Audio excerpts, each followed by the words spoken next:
Good morning students.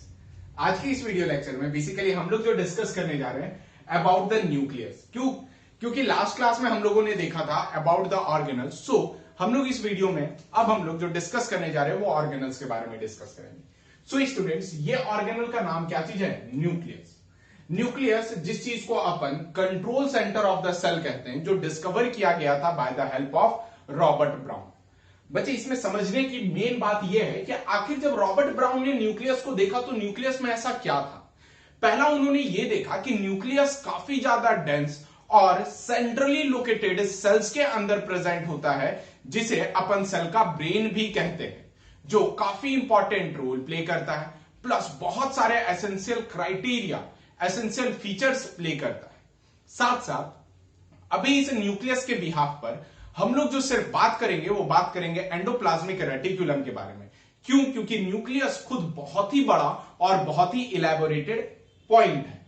So student, अभी हम लोग किसके बारे में बात करेंगे कि ये न्यूक्लियस के इर्द गिर्द जो स्टैक लाइक स्ट्रक्चर जो प्रेजेंट है उसके बारे में हमने क्या करेंगे? डिस्कस करेंगे स्टूडेंट। सो स्टार्ट करते हैं अपने ये वीडियो लेक्चर्स में। अब आप जानते हो जिस चीज को अपन क्या कह सकते हैं, जिस चीज को अपन कॉमनली कहते हैं कि ये एक ऐसा स्ट्रक्चर है जो एंडोप्लाज्मिक रेटिकुलम है, जो न्यूक्लियर मेम्ब्रेन से लेकर के सेल मेम्ब्रेन तक को ज्वाइंट करता है। और कहा ऐसा जाता है कि एंडोप्लाज्मिक रेटिकुलम जो है वो बेसिकली किसका इनफोल्डिंग है? वो इनफोल्डिंग है आपका, दैट इज सेल मेम्ब्रेन का। अब जरा देखा जाए कि जहां जहां ये एंडोप्लाज्मिक रेटिकुलम एब्सेंट रहेगा वहां क्या चीज का फॉर्मेशन करेगा? न्यूक्लियर पोर का फॉर्मेशन करेगा स्टूडेंट। किसका फॉर्मेशन करेगा? न्यूक्लियर पोर का फॉर्मेशन करेगा। इसके बाद फर्दर ये क्या होगा? ये नेटवर्क लाइक स्ट्रक्चर आपको दिखेगा। ये कैसा दिख रहा है? ये आपको बिल्कुल नेटवर्क लाइक स्ट्रक्चर दिख रहा है, जो ज्वाइन किसे कर रहा है? न्यूक्लियर मेम्ब्रेन को और सेल मेम्ब्रेन को। और ये क्या चीज है? इसी चीज को अपन कहते हैं एंडोप्लाज्मिक रेटिकुलम। अब स्टूडेंट्स आगे देखेंगे। अब क्या है ये?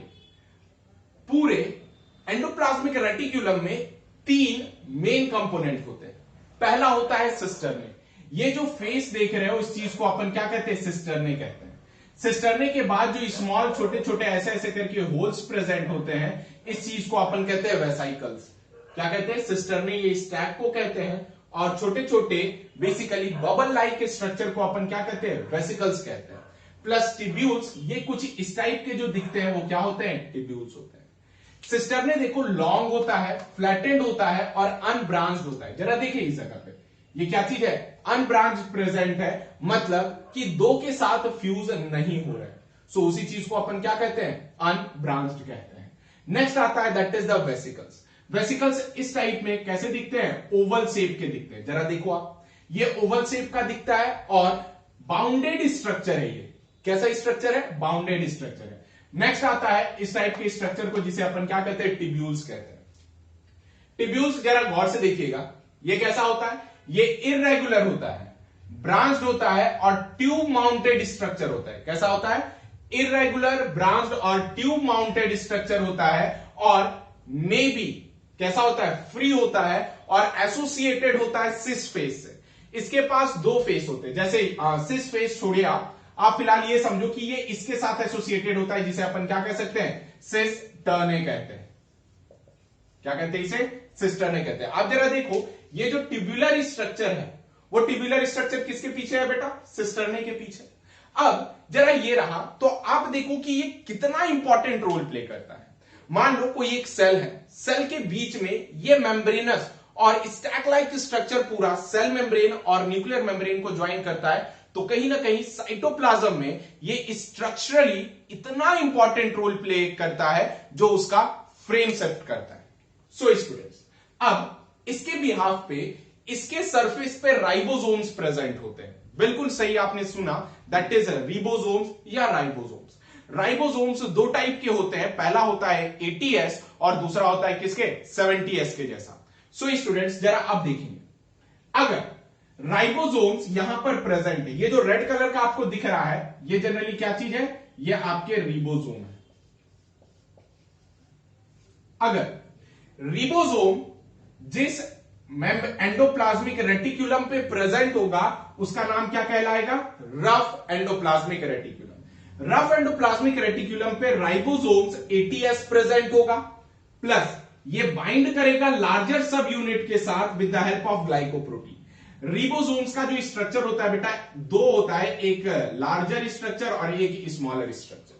जो लार्जर स्ट्रक्चर जिससे ज्वाइंट रहता है वो किससे रहता है? तो ग्लाइकोप्रोटीन एंड राइबोफोरिन से ज्वाइंट होता है। याद रखिएगा ये रिबोसोम का स्ट्रक्चर है। कभी भी एटीएस के दो सब यूनिट होते हैं। एटीएस का होता है 60s प्लस 40s। आगे चल करके आपको समझ में आएगा कि 60s प्लस 40s काउंट करने पर तो ये 100 होगा, लेकिन एटीएस क्यों कह रहे हैं बेटा? ये मॉलिक्यूलर लेवल पर डिफरेंट होता है, सो हम लोग आगे डिस्कस करेंगे। सो स्टूडेंट्स ये किसके साथ बाइंड है? लार्जर सब यूनिट के साथ बाइंड है। जब लार्जर सब यूनिट के साथ बाइंड है तो ये बेसिकली क्या करता है? ये हेल्प करता है ग्लाइकोप्रोटीन और राइबोफोरिन के साथ। ये याद रखिएगा, ये बहुत बार क्वेश्चंस पूछे गए। नेक्स्ट, मेनली सिस्टरने इसमें क्या होता है? रफ एंडोप्लाज्मिक रेटिकुलम में मेनली सिस्टरने प्रेजेंट होता है, वो कुछ इस टाइप का स्ट्रक्चर। इसमें टिब्यूल्स और वेसिकल्स बेसिकली क्या रहते हैं? एब्सेंट होते हैं। नेक्स्ट, ये क्या करता है? ये हेल्प करता है प्रोटीन सिंथेसिस में। किस में रोल प्ले करता है? प्रोटीन सिंथेसिस में रोल प्ले करता है। और कहां कहां प्रेजेंट होता है? प्रेजेंट होता है लीवर, पैनक्रियास और गॉबलेट सेल्स में। गॉबलेट सेल्स बेटा किस टाइप का होता है? जरा देखिए, कुछ इस टाइप का। आपने नाम सुना होगा गॉबलेट ग्लास, नाम सुना है? वाइन पीने के लिए जो एक ग्लास होती है जिसे अपन दो फिंगर के साथ पकड़ते, that is the goblet cells. और उसी टाइप का दिखता है क्या? हमारा गॉबलेट सेल्स। अब स्टूडेंट जब इसके बाद पे हम लोग डिस्कस करते हैं तब एक ऐसा जगह एंडोप्लाज्मिक रेटिकुलम का जहां पर रिबोसोम्स क्या होते हैं? एब्सेंट होते हैं। क्या चीज? रिबोसोम्स एब्सेंट होते हैं, जिस चीज का नाम अपन क्या देते हैं? स्मूथ एंडोप्लाज्मिक रेटिकुलम देते हैं। ये स्मूथ एंडोप्लाज्मिक रेटिकुलम काफी ज्यादा इंपॉर्टेंट और काफी सीवियर रोल प्ले करता है, जैसा कि हम देखते हैं। राइबोसोम्स स्मूथ एंडोप्लाज्मिक रेटिकुलम पे एब्सेंट होता है। क्यों? क्योंकि राइबोसोम्स प्रेजेंट रहेगा तब कैसा अपीयर करेगा? वो रफ अपीयर करेगा। लेकिन जब राइबोसोम्स एब्सेंट हो गया तो क्या कैसा दिख रहा है? ये स्मूथ दिख रहा है। सो इसका नाम क्या पड़ा? Smooth endoplasmic reticulum. याद रखिएगा यहां पर बेसिकली टिब्यूल्स क्या होते हैं? प्रेजेंट होते हैं। क्या चीज प्रेजेंट होते हैं? टिब्यूल्स प्रेजेंट होते हैं। नेक्स्ट देखा जाए कि ये किसके साथ कंसर्न होते हैं?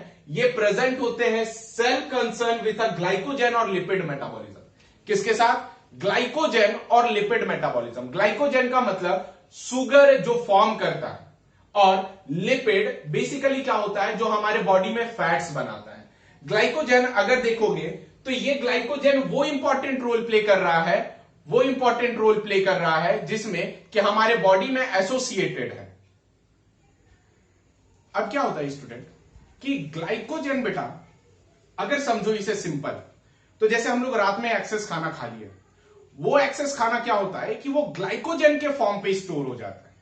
और जब वो ग्लाइकोजन के फॉर्म पे स्टोर हो जाता है तो देन वो ग्लाइकोजन आगे चल करके हमारे लिए एनर्जी सोर्स का काम करता है। मतलब ग्लाइकोजन टूटता है और उससे एटीपी बनता है, और वही एटीपी हम लोग बेसिकली मूवमेंट वगैरह में इस्तेमाल करते हैं। यानी हमारे बॉडी का जो एनर्जी करेंसी है वो कौन सा है? ग्लाइकोजन है। अब स्टूडेंट इसके बाद जो स्मूथ एंडोप्लाज्मिक रेटिकुलम है, ये एक्चुअल में एनिमल सेल्स में लिपिड और स्टेरॉइड हार्मोन का फॉर्मेशन करता है। बॉडी में दो टाइप के हार्मोन होते हैं, एक पहला होता है प्रोटीनिशियस हार्मोन जो प्रोटीन से बना होता है, दूसरा होता है स्टेरॉइड हार्मोन। ये स्टेरॉइड हार्मोन काफी ज्यादा इंपॉर्टेंट रोल प्ले करता है, जैसे कि हमारा टेस्टोस्टेरॉन है, प्रोजेस्टेरॉन है, ये सब सारे स्टेरॉइडल हार्मोन है जो बॉडी में सेकेंडरी सेक्सुअल कैरेक्टर जैसे कि मॉस्टेज, बियर्ड्स, ये सब के ग्रोथ के लिए इंपॉर्टेंट रोल प्ले करता है। स्टूडेंट स्मूथ एंडोप्लाज्मिक रेटिकुलम जो एसोसिएटेड होता है वो होता है एडिपोज टिश्यूज के लिए, इंटरस्टिशियल सेल्स के लिए, मसल्स ग्लाइकोजन के लिए, क्योंकि मसल्स में एनर्जी जो स्टोर होता है वो किस फॉर्म पे होता है? ग्लाइकोजन पे, स्टोरिंग लीवर सेल्स पे और एड्रिनल कॉर्टेक्स पे। स्टूडेंट यहां पर एक बात समझिएगा, अब जब ये सारे टर्म हो गए तो एंडोप्लाज्मिक रेटिकुलम का क्या क्या इंपॉर्टेंट रोल है ये जरा अपन देखेंगे। जैसे पहला फंक्शन, इसका पहला फंक्शन है कि ये मैकेनिकल सपोर्ट प्रोवाइड करता है। आप जरा समझो इसे बहुत अच्छे तरीके से कि मान लो ये सेल है, अब ये न्यूक्लियस है, न्यूक्लियस के इर्द गिर्द क्या चीज है, एंडोप्लाज्मिक रेटिक्यूलम। तो अब देखो बेटा, जब ये मैकेनिक्स के हिसाब से देखोगे तो ये क्या करेगा, ये दबने और प्रोटेक्ट करने में इंपॉर्टेंट रोल प्लेगा। मतलब कि आप वॉल पर हाथ लगा करके ऐसे खड़े हो, जो बेसिकली आपके और वॉल के बीच का डिस्टेंस को मेंटेन कर रहा है। सो यही कारण क्या चीज है, मैकेनिकल सपोर्ट प्रोवाइड करता है। सेकंड आता है इंट्रासेल्यूलर एक्सचेंज। इंट्रासेल्यूलर, इंट्रा का मतलब होता है दैट इज विदिन, यानी सेल के अंदर जो भी एक्सचेंज होगा वो बेसिकली कौन करवाएगा, एंडोप्लाज्मिक रेटिकुलम करवाएगा। अब जरा कैसे, अब मान लो कि न्यूक्लियस के अंदर कोई भी इंपॉर्टेंट रोल हुआ हो, फॉर्मेशन हुआ हो, अब उसे न्यूक्लियस से बाहर लाना, ये बेसिकली कौन रोल प्ले करेगा, न्यूक्लियर पोर और एंडोप्लाज्मिक रेटिकुलम। यानी न्यूक्लियस का साइटोप्लाज्म से सेल के साइटोप्लाज्म में मैट्रिक्स का और फ्लूइड का एक्सचेंज करना, सॉल्यूट का एक्सचेंज करना, प्रोटीन का एक्सचेंज करना, उसमें इंपॉर्टेंट रोल प्ले कौन करेगा, एंडोप्लाज्मिक रेटिकुलम करेगा। Next student, that is the protein synthesis. आप जानते हो अभी एक्सप्लेन किया गया था कि रफ एंडोप्लाज्मिक रेटिकुलम एसोसिएटेड होता है प्रोटीन सिंथेसिस में। नेक्स्ट आता है दैट इज फोर्थ वन, जिस चीज को अपन कहते हैं क्या, लिपिड और स्टेरॉइड सिंथेसिस में। फिफ्थ आता है फॉर्म न्यूक्लियर मेम्ब्रेन। हालांकि ये किसके इर्द गिर्द प्रेजेंट है, आप जरा देख लो, ये न्यूक्लियस के इर्द गिर्द प्रेजेंट है। सो ये क्या करता है, न्यूक्लियर मेम्ब्रेन का फॉर्मेशन करता है। क्या करता है, न्यूक्लियर मेम्ब्रेन का फॉर्मेशन करता है। नेक्स्ट स्टूडेंट, इसके बाद क्या होता है, ये सेल्यूलर मेटाबॉलिज्म में इंपॉर्टेंट रोल प्ले करता है। मतलब सेल का मेटाबॉलिज्म में काफी ज्यादा इंपॉर्टेंट और बहुत बेहतरीन तरीके से इंपॉर्टेंट रोल प्ले करता है, that is cellular metabolism. Next आता है seventh, formation of lysosomes, Golgi bodies और माइक्रोबॉडीज।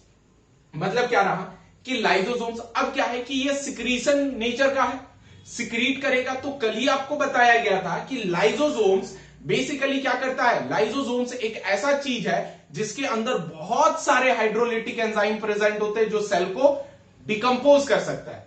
सो लाइसोसोम्स का फॉर्मेशन, गोल्गी बॉडीज, जो पुलिसमैन था और क्या कह सकते हैं पोस्टमैन ऑफ सेल था, उसका फॉर्मेशन, प्लस छोटे छोटे माइन्यूट बॉडीज जो फॉर्म करते हैं उसे माइक्रो बॉडीज कहते हैं, जो एंडोप्लाज्मिक रेटिकुलम फॉर्म करता है। नेक्स्ट आता है बेटा दैट इज डिटॉक्सिफिकेशन। डिटॉक्सिफिकेशन का मतलब होता है कि ड्रग्स का रिमूवल। मतलब बॉडी में जब इस जगह पे ड्रग्स का फॉर्मेशन हो गया, मतलब कोई भी केमिकल, ड्रग्स मतलब क्या, केमिकल, अगर कोई भी केमिकल का फॉर्मेशन यहां के अंदर में कर जाता है, तब जनरली क्या करता है, ये ऑटोमेटिकली डैमेज और ये ड्रग्स और केमिकल को डिसॉल्व करके खत्म करना, उस इवेंट को अपन क्या कहते हैं, डिटॉक्सिफिकेशन कहते हैं।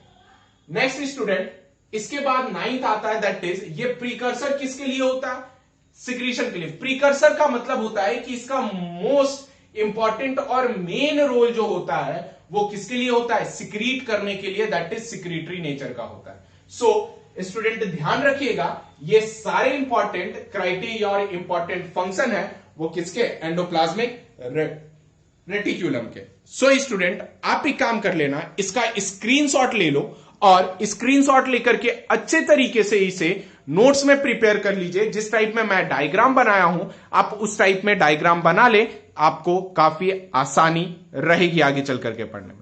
सो स्टूडेंट आज के वीडियो लेक्चर यहीं तक, मिलते हैं हम अपने नेक्स्ट वीडियो लेक्चर के साथ। सो तब तक के लिए stay safe, stay healthy and thank you for watching.